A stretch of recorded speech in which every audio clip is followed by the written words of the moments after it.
BRICS submit கசான்ல இப்போ நடந்துட்டு இருக்கு. Russia, India, Brazil, China, south Africa இவங்க கூடவே பிரிக்ஸ் பிளஸ் சேர்ந்த நாடுகள்னு சொல்லிட்டு ரஷ்யா முழுக்க இப்போ ஒரு திருவிழா மாதிரி இந்த ஒரு கூட்டமைப்போட அந்த ஆனுவல் சம்மிட்டை இப்போ நடத்திட்டு இருக்காங்க. பிரிக்ஸை பொறுத்த வரைக்கும் உலகத்தோட எக்கானமியை, உலக பொருளாதாரத்தை நிர்ணயிக்கக்கூடிய ஒரு சக்தியா இப்போ வளர்ந்துட்டு இருக்காங்க. காரணம், உலகத்தில் இருக்க கோல்டு ரிசர்வாக இருக்கட்டும், இல்லை ஆயில் ரிசர்வாக இருக்கட்டும், இந்த உலகம் இயங்குறதுக்கு என்னென்னலாம் தேவையோ அதில் கணிசமான அளவு பங்குன்றது இந்த நாடுகளோட கண்ட்ரோலில் தான் இருக்குது. குறிப்பாக இந்த பிரிக்ஸோட அஜெண்டா என்ன? டீடாலரிஃபிகேஷன் பண்ணணும்.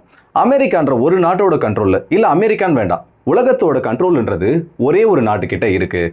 அப்படி ஒரு நாட்டுக்கிட்ட இந்த ஒட்டுமொத்த உலகத்தோட இயக்கமும் இருக்கிறதுனால அவங்க சொல்கிறது தான் சட்டம், அவங்க நினைக்கிறது மட்டும்தான் இந்த உலகத்தில் நடக்கணுன்ற அந்த ஒரு வெப்பனை, அந்த ஒரு பணத்தை ஆயுதமாக அவங்க பயன்படுத்திட்டு இருக்காங்க. ஸோ இது எல்லாத்துக்குமே முடிவு இந்த பிரிக்ஸால் வரப்போகுதுன்னு பல உறுதிமொழிகள் இந்த கூட்டமைப்போட இந்த மீட்டிங்கில் கொஞ்சம் கொஞ்சமாக வெளியில் வர ஆரம்பிச்சிருக்கு. முக்கியமாக இந்தியா, ரஷ்யா, ஈரான் இவங்க 3 பேருக்கு நடுவில் முக்கியமான பல பேச்சுவார்த்தைகள் சைனாவையும் இதில் உள்ளடக்கி நடந்துட்டு இருக்கு. இது எல்லாத்தையும் இந்த பதிவில் நம்ம பார்க்கலாம். ஸோ வாங்க வீடியோக்குள்ள போயிடலாம். நான் உங்கள் எல்லாருக்கும் தமிழ் பொக்கிஷம் வழங்கும் டிபி ட்ரெண்டிங்ஸ்.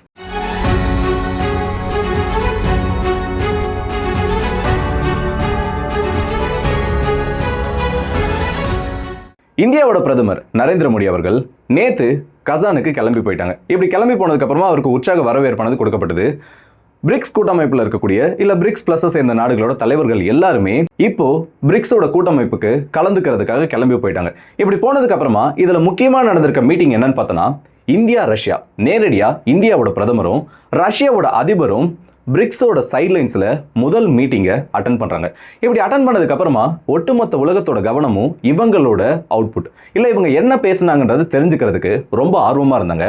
அதுக்கான பதில் என்னன்னா, முதல் விஷயமா இதில் பேசப்பட்டதே இந்தியா ரஷ்யா நல்லுறவுகள். இதை எப்படியெல்லாம் இன்னும் வளர்க்கலாம், 2 நாடுகளுக்கு நடுவில் இப்போ நல்ல ஒரு எக்கானமியானது. குறிப்பாக இந்த வெஸ்டர்ன் கண்ட்ரீஸ் ரஷ்யா மேலே சாங்ஷன்ஸை போட்டு ஆயிலை யாரும் வாங்காதீங்க, ரஷ்யா கிட்ட இருந்து பெட்ரோலியம் ப்ராடக்ட்ஸை யாரும் வாங்காதீங்க, ரஷ்யாவை கார்னர் பண்ணணும்னு தடைகள் மேல தடைய ரஷ்யா மேல போட்டுட்டு இருந்த அந்த டைம்ல அவங்களோட பெட்ரோலியம் ப்ராடக்ட்ஸையும் க்ரூட் ஆயில் ப்ராடக்ட்ஸையும் சைனா பக்கமும் இந்தியா பக்கமும் திருப்பி விட்டதுனால ரஷ்யாவோட எக்கானமின்றது ஒரு ஸ்டேபிளான குரோத்ல வளர்ந்துகிட்டு இருக்கு. ஸோ இதை இன்னும் எப்படி மேம்படுத்தலாம், பாதுகாப்பு துறையில இந்த 2 நாடுகளும் இன்னும் என்ன பெரிய விஷயங்களை செய்யலாம், ஸ்பேஸ் துறையிலையும் விண்வெளி சம்பந்தப்பட்ட ஆராய்ச்சிகளையும் இந்த 2 நாடுகளும் எப்படி சேர்ந்து ஒன்னா செயல்படலான்ற பல கட்டத்துல இந்த டிஸ்கஷன்ஸ் ஆனது நடத்தப்பட்டிருக்கு. முக்கியமா சொல்லணும்னா இதுல ரஷ்யா உக்ரைன் போரை பத்தியும் நிறைய விஷயங்களை பேசியிருக்காங்க. இந்தியா நாங்க எப்ப வேணா ரெடியா தான் இருக்கோம், ரஷ்யாவுக்கும் உக்ரைனுக்கும் நடுவில் அமைதியை கொண்டு வரதுக்கு எங்களால் என்னெல்லாம் செய்ய முடியுமோ அது எல்லாத்தையும் நாங்கள் செய்யறோம்னு இந்த இடத்துல ஒரு விஷயத்தையும் புத்தினுக்கு அஷூரன்ஸ் கொடுத்துருக்காங்க. இதில் நிறைய ஃபன்னான சம்பவங்களும் நடந்திருக்கு. ஒரு சின்ன எக்ஸாம்பிள் என்னன்னா, இந்த மீட்டிங் ஆனது நடந்துட்டு இருக்கிறது நிறைய வீடியோஸ் வெளியில் வந்திருக்கு. அதில் ஒரு வீடியோவில் பார்த்தோன்னா ரஷ்ய அதிபர் விளாடிமிர் புட்டின் அவர்கள் இந்தியாவோட பிரதமரை பற்றி பேசுகிறப்போ, நாங்கள் 2 பேரும் ஒரு நல்ல ஃப்ரெண்ட்ஸாக இருக்கோம், எங்கள் 2 பேருக்கும் நடக்கக்கூடிய இந்த டிஸ்கஷன்ஸ் ஆனது நான் அவர்களுக்கு டிரான்ஸ்லேட் பண்ணி தான் சொல்லணும்னு அவசியம் இல்லை, நான் ரஷ்யன்ல சொன்னாலும் அதை புரிஞ்சுக்கிற அளவுக்கு எங்களுக்குள்ள நல்ல அண்டர்ஸ்டாண்டிங் இருக்கு. ஒரு நாட்டோட தலைவர்ன்றதையும் தாண்டி ஒரு நல்ல ஃப்ரெண்டா நான் இந்தியாவையும் இந்தியாவோட பிரதமரையும் பார்க்குறேன்னு இந்த இடத்துல நிறைய விஷயங்களை பேசியிருக்காங்க. ஸோ வெஸ்ட்டை தவிர்த்து, அமெரிக்காவோட அந்த ஒரு சுப்ரீம் பவரை தவிர்த்து பிரிக்ஸ்ன்ற ஒரு கூட்டணி இந்த இடத்துல ரொம்பவே வலுவாகிட்டு இருக்கு. இது முடிஞ்சதுக்கு அப்புறமா அடுத்த சைட்லைன் மீட்டிங்ல இந்தியாவோட பிரதமரும் ஈரானோட பிரசிடென்ட் பெசக்ஷியனும் அடுத்த ஒரு மீட்டிங்ல ஈடுபட்டு இருந்தாங்க. இதுலயும் 2 நாடுகளோட நல்லுறவுகள், குறிப்பா INSTC பத்தி எல்லாம் பேசினாங்க.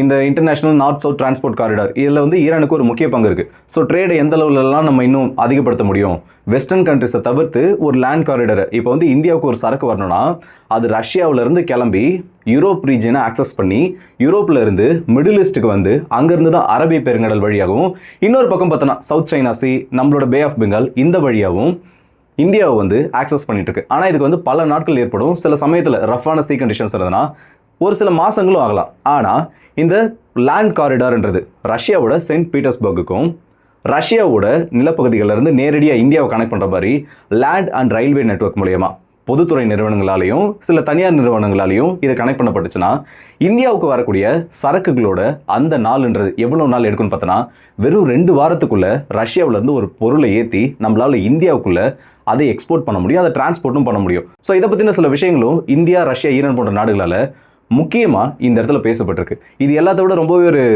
இன்ட்ரெஸ்டிங்கான விஷயம் என்ன தெரியுமா, சரியாக இந்த மீட்டிங்கு போகிறதுக்கு முன்னாடி ஒரு நாளைக்கு முன்னாடி தான் லடாக்ல ஒரு 4 வருஷமாக எந்த அளவுக்கு பிரச்சனை போயிட்டு வந்து தெரியும். 2020 நேரடியான ஒரு ஸ்டாண்ட் ஆஃப் பண்ணுறது கால்வான் கிளாஷ் நடந்ததுக்கு அப்புறமா சைனாவுக்கும் இந்தியாவுக்கும் நடுவில் போய்கிட்டே இருந்துச்சு.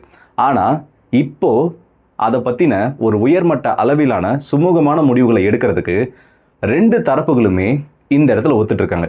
ஆக்சுவலாக இது வந்து நமக்கு கேட்கறதுக்கு நல்ல விஷயமா இருக்கலாம். ஆனால் யாரோ ஒரு நபருக்கு மூளையில் ஏதோ ஒரு இடத்துல இது வருத்தத்தை ஏற்படுத்தக்கூடிய செய்தி வேற யாரும் இல்லை, நம்ம பெரிய அண்ணா அமெரிக்கா தான். ஏன்னா இந்த ஃப்ளாஷ் பாயிண்ட் இந்தியாவுக்கும் சைனாவுக்கும் நடுவில் இந்த இடத்துல ஸ்பார்க் இருந்துக்கிட்டே இருந்தாதான் ஜியோ பாலிட்டிக்ஸில் இந்தியாவை வச்சு இவங்க நிறைய காய்களை நகர்த்த முடியும்.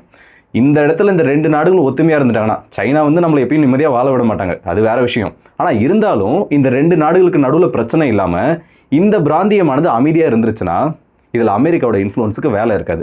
அமெரிக்காவுக்கு இந்தியா மேலே இருக்க அக்கறைன்றது உண்மை கிடையாது. அமெரிக்காவுக்கு இந்தியா மேலே அக்கறை இருக்குன்றதை விட இந்த இடத்துல இன்னும் தெளிவாக சொல்லணும்னா சைனா மேலே உங்களுக்கு நிறைய பகையுணர்வு இல்லை வெறுப்புணர்வானது இருக்குது. அதை கவுண்டர் பண்ணுறதுக்கு எதிரிக்கு எதிரி நண்பன், நான் வந்து உனக்கு வந்து சைனா எதிரினா நீ என்னோட நண்பன்ற அந்த ஒரு கான்செப்டில் தான் இந்தியாவை ஓரளவுக்காவது இவங்க சமரசமாக வச்சுட்டு இருக்காங்க. இல்லைனா இந்த அளவுக்கு கூட சில உதவிகளை அமெரிக்கா கண்டிப்பாக இந்தியாவுக்கு பண்ண மாட்டாங்க.